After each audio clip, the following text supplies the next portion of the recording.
Hey y'all, Jay Alexander here. I'm a singing and songwriting teacher, and today I'm going to be taking a look at Escapism by Raye. I'm going to be breaking it down to see what makes it a great song. This song to me feels like a crash out anthem. It's so dramatic, it's so over the top, and its lyrics place us right in the place where Raye is at the time. She does a beautiful job of describing the overall atmosphere that makes us feel like we're crashing out with her. So let's play it back and see what makes Escapism a great song. So when I'm first breaking down a song, I really like to look at the concept of a song, like the overall narrative, theme, metaphor that's tying everything together. With Escapism, it's a little bit less about a metaphor and more about the kind of on-the-nose approach of we're using all of our different vices to get away from something, to get out of a hard mental space. Drunk calls, drunk texts, drunk tears, drunk sex. I was looking for a man who was on the same page. And I think that there's so much going on in Escapism that the overall soundscape especially does a really good job of putting us in the same space, the same atmosphere as Raye. And she even said in this one that the beat actually came first. And Mike Sabbath, who EP'd the record, was one of my best friends. I remember he was playing this beat in the car. It was like the one song where the beat come first. And I was like, this shit is hard. And I was just in the car like, and then the lyrics and story came after. So I think in this case, it's also really important to look at the overall production also. So let's check that out. All right, so let's take a look at our structure first to see how everything was put together. Looks like we have a 4-bar intro. Intros are really good for setting the scene. I think that this one has a very iconic intro. We'll look at it a little bit later in the video. Verse 1, we have 12 measures here, gives us some nice context. We'll look at the lyrics there. 4 measures for a pre. Pre's are good for giving us a nice build up into a nice chorus. Chorus here we have 8 measures. Now this song has a very unusual and different kind of chorus where things actually kind of slow down. We actually back off of the energy just a little bit. Normally you would expect for a chorus to be like a really big section, but I like that this song does the opposite of that. It takes us into like this very sad kind of drawn out space. So very cool section there. We'll take a look at that later. And that pattern pretty much repeats until we get into a 16-bar bridge here. It gives us something different. So bridges really are meant to kind of break up the previous pattern we just saw. And we get a feature here from 070 Shake. So we get like this different kind of vocal texture in here, which takes us into a different mind space altogether. And then we get like a big chorus here that's much longer and has a lot more going on than the other 2 choruses that we just listened to. It's about 16 measures. And then we close with an outro that's 16 measures as well. I love outros because they leave us with a last little hook, a last little moment that just kind of gives us an earworm. Ideally, that's what you want for your outro. You don't want like a whole lot of story here. You just kind of want to give the audience something that they walk away singing or just like really remembering. So we'll take a look at that as well. All right, let's play it back. Let's listen to some of this production and some of these amazing sounds.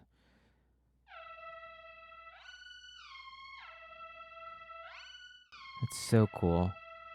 That intro is so iconic. I don't know if Mike Sabbath already knew kind of the overall idea of this song, but I just love how it sounds like some type of police alarm or like a siren. Like that's definitely the type of sound that you would hear on a crash out night. It has this visceral quality to it. It's in your face, it's very impactful, very iconic lead instrumental that he developed there. I love it.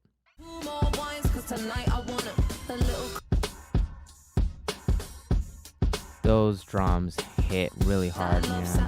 Last night and he told me that it's over, done decision. And I don't wanna feel how my heart is ripping. In fact, I don't wanna feel, so I stick to sipping. And I'm out on That's crazy. the town with a So in verse one here, I think it's really interesting that she starts off the song kind of in the middle of the story. Like, we don't get a lot of context at first. We just kind of hear about her. Oh, she tells us that she's on this other guy after like a rough night, right? But we don't get the background story of that. We see the aftermath of that. And that's something called in media res.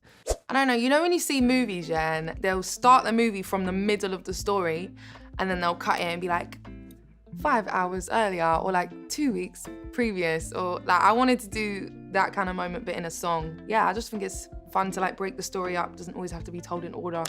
When it comes to writing, it's like throwing us in the middle of a situation. And I think that's a really interesting way to start a song. And when we're keeping our concept in mind, right? It's a night of crashing out, it's a night of like vices and really giving into that, the parts of us, the things that we do that aren't great. So it makes sense for this story to kind of be all over the place and not necessarily start at the very beginning. So, very cool there. I love the little inclusion of the piano part in the verse. Let's listen to that by itself.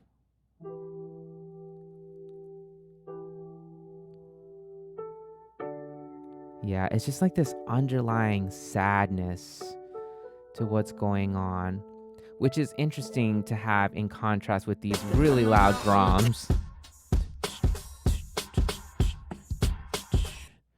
Sounds like her vocal is really, really dry, meaning that it doesn't have a lot of effects there yet. They might bring them in later. Well, they do.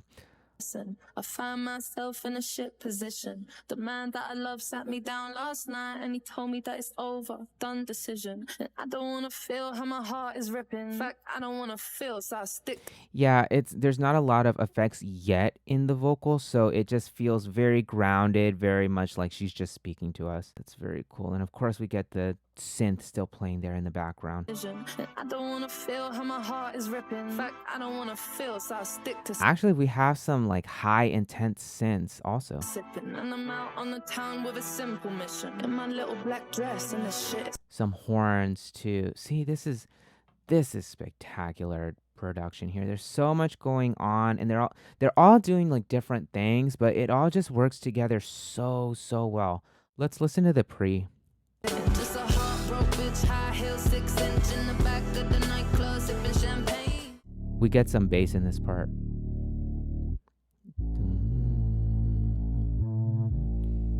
Big old fat synth bass.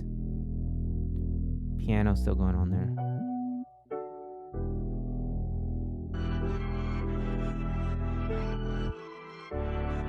And here's where the lead synth comes back in. So we got a little bit of a break from it in the verse section. What's she doing? Intro back to the bar, to the Bentley, to the hotel, to my just a heartbroken bitch, high heels, 6-inch in the back of the nightclub, sipping champagne. I don't trust any of these bitches I'm with in the back of the taxi. Yeah, so here we do get some more effects in contrast to like what we heard before. The space is a lot more echoey, and now I don't know. It kind of feels like we're drifting more into this kind of crazy night of not necessarily being all the way there mentally. I love the hook that she has here. Dun dun dun dun dun dun dun dun. Drunk text, drunk sing, drunk, and she has that really cool. She builds a lyrical hook by using the letter D in that little section, and I think that's really creative. Alliteration, maybe for like speech writing doesn't work sometimes, but I love it for songwriting. I think that it's a cool little like sneaky way to introduce an extra hook in there. It just, I don't know. It sounds cool. I think it's really impressive when writers can do that and have it not sound corny. And she pulls it off there. It sounds really cool when she does it. Let's listen to this chorus. Wait, 'cause I don't wanna feel how I did last night. Listen to the way that everything there just kind of. Last night, I don't wanna feel. It's really just her and like the bass. Little bit of synth. Oh, actually, we can hear the lead synth. but it's like super buried here in like the background. So it's like we hear it in a different way. That's so cool. Yeah, this chorus is definitely unique because it's like everything drops out here except for her and the bass and these kind of padding instruments. It just feels like very exposed and vulnerable, and it really feels like a cry for help in this section. I think that's very interesting. You don't usually ever see that. Usually it's the reverse happens. Usually like the pre-chorus, builds up to a really loud and anthemic chorus section. So that's it's a very cool choice here. And I do think it makes sense for this particular song, for this particular concept. That chorus really is just a cry to just desperately plead to not feel reality in the moment that you're in, you know? Let's keep going. Let's look at the next verse and pre. Toke this joint, how I'm blowing this steam. Back to my ways like 2019. I like how the drums bring us back into this harsh reality that she's in. It almost feels like the chorus section is like her inner thoughts, and the verse is right back. It takes us right back into the club or the car that she's in where there's this loud music playing. I love the little break here. You can actually see it from the audio waveform. The little break on the I got a new man on me, it's about to get sweaty. Last night really. Oh, now here in the verse, we hear the main instrumental a lot louder, and we get bass here. So this verse has more going on for it than the first verse, the first time we heard the verse.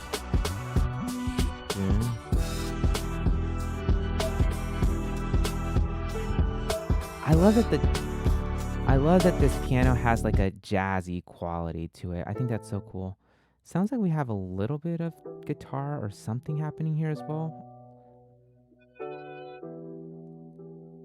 Yeah, it's just a very subtle thing. Sometimes producers will add like little interesting noises like that in the background, just little ear candy to keep us interested, a little way to change things.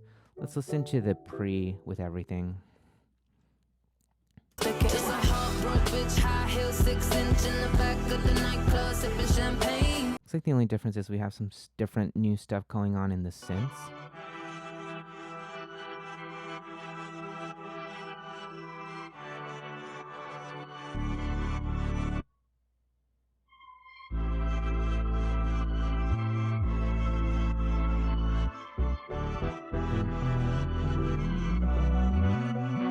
I love that part of the piano. Is that 070 Shake's voice is so processed and like in a different way that it's this direct contrast to Raye's more dry or like natural sounding vocal throughout the rest of this. So it almost feels like this is like Raye's. It feels less of like a duet as opposed to me this feels more like Raye's subconscious or like inner thoughts thinking this and kind of giving us this monologue in the middle of things. Aesthetically speaking, it feels like we're in a different space than the club itself. It feels like we're, far away from whatever issues she was dealing with before and just having like an internal moment. So yeah, I like this bridge a lot actually, just because it just gives us, it does what a bridge is supposed to do, which is like it gives us a break from what we've already heard before and, just gives us like a new perspective on things. Let's take a look at chorus 3 here.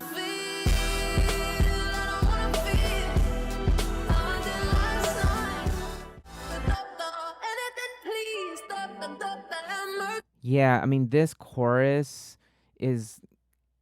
we got the same lyrics, but now like we have the instruments, they didn't drop out here. Now it's like she's in the club having this, realization of like, oh God, something terrible is happening to me. Something is not right. And that's the feeling that I get from this particular chorus here. What are the synths doing here? It looks like they're doing a lot. Oh, there's like way more strings here.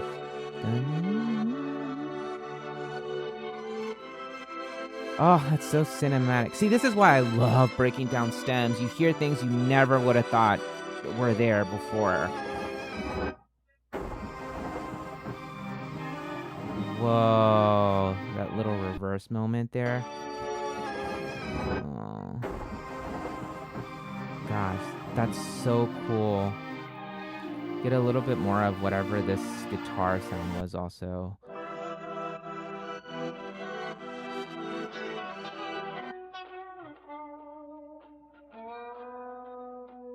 Very phasey, very affected, kind of trippy, which again, for this particular song makes a lot of sense. And I think bass and drums, we've heard those parts before. Let's look at our outro here, which I love when songs have outros. I think they give a nice bookend to the story that the songwriter's trying to tell. It kind of matches up with what I said in chorus 3 earlier, where now it feels like oh god, things are not going well. Things are not right. It's like the kind of the next lead up to that. This is a part of the song I didn't notice until like my third or fourth time listening to it actually, but it's actually pretty horrific when you think about it. Like somebody out in the night with people that they don't know after like a really rough time of getting dumped, and the only thing that's replaying in your mind over and over again is I'm dying, I'm dying, I'm dying. That's actually really quite horrific. And the fact that it's captured in this song, that feeling, I think is so powerful. It's so interesting. And the fact that it's like playing against this really loud drum beat where, something like this probably could happen if, if somebody OD'd at like a party or something. It captures that feeling. And I think that's brilliant. Lipstick smudged like Madonna. I don't know where the fuck I am or who's driving the fucking car. Speeding down the highway, sipping, mixing pills with the liquor car. Fuck these feelings. I left everyone I love on red. Spilling secrets to the stranger in my bed. I remember nothing, so there's nothing to regret. Other than this 4/4 kick drum pounding in my head. Wow, what an interesting way to end a song. It's so I love just the juxtaposition that this song has. It's like this very intense, like gritty in your face beat to these lyrics that are all about just kind of drifting away and secluding yourself from everybody that cares about you, and you winding up in a situation where you literally feel like not only are you crashing out, but it literally feels like you're dying under the weight of all of these vices and all of these things that should make you feel better, but ultimately they just really don't. I think Raye, 070 Shake, and Mike Sabbath did an incredible job of capturing this type of concept. I think this thing should be much more talked about than it is, really, because I think a lot of young people get caught up in this type of lifestyle thinking that it's normal, thinking that it's what they should be doing while they're like young and exploring life still. But there is a dark side to it. This is like the dark side of a lot of pop music, and I think that's wonderful. I think that she's really brave and bold for talking about things like this in such a graphic way too. She's very explicit in this song, but that's why I love her. That's why I think that's why I think Escapism is a great song. It's just very gritty, it's very real. It puts us in the same headspace, in the same location that she's in from a sonic perspective. I like to do like a detail, a location, a feeling, another like imagery, just to like really set the scene. Mixing pills with liquor is always a bad idea. Never do that. All right, y'all. So thanks so much for joining me on my look at Escapism and exploring what makes it a great song. I had a blast checking out that song. I love that song. I love Raye. I think that this song is just so beautifully put together, and it really captures the feeling of somebody going through the worst night of their life. Unfortunately, she really took a horrible probably feeling that she had maybe from past experiences, and she turned it into art, and I love and respect that so much. So again, thanks for watching, and if you have any other suggestions for other great songs I should check out next, please leave them below in the comment section and I'll take a look. I'll see what I can do. Thanks for tuning in.